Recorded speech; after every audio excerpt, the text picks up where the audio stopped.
Kuala Lumpur, Perdana Menteri Datuk Seri Anwar Ibrahim hari ini menjelaskan mengapa beliau melantik Pengerusi Barisan Nasional BN, Datuk Seri Ahmad Zahid Hamidi sebagai timbalannya dalam Kabinet.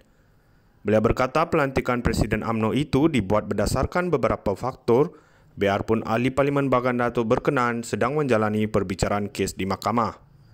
Antara faktor berkenaan, katanya, berpandukan kapasiti Ahmad Zahid sebagai Presiden UMNO merangkap pengerusi BN. Dalam keadaan kerajaan perpaduan ini, saya perlu mengambil kira semua faktor ini. Ahmad Zahid, Presiden UMNO dan pengerusi BN. Dia didakwa, belum ada hukuman dan proses ini kita harus hormati.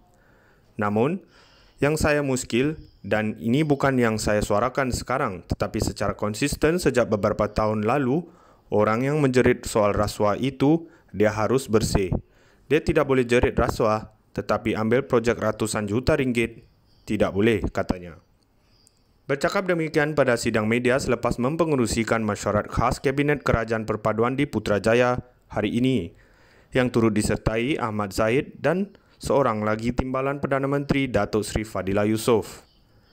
Anwar mengakui beliau tidak mempunyai masalah untuk mana-mana pihak mempertikaikan pelantikan Ahmad Zahid ke jawatan berkenaan kerana tindakan itu adalah hak peribadi masing-masing. Pada 28 November lalu, Perdana Menteri yang juga pengerusi Pakatan Harapan merangkap Presiden PKR menyifatkan mana-mana individu hanya didapati bersalah apabila selesai dijatuhi hukuman.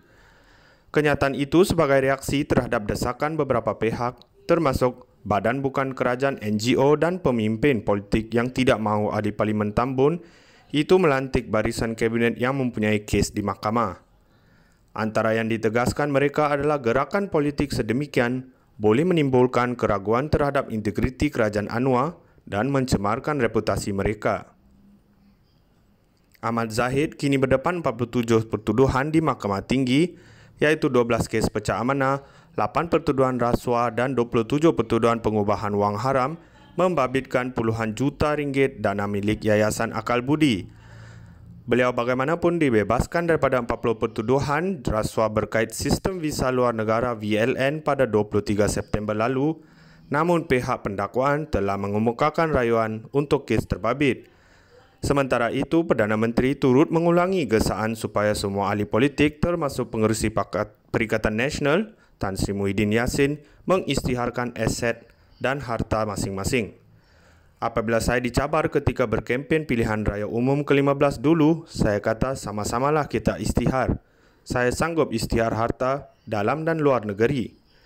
Saya juga mahu setiap orang politik termasuk Ketua PN Muhyiddin isytihar hartanya di Malaysia, Australia dan beberapa negara lain, tetapi setakat ini tiada jawapan, katanya.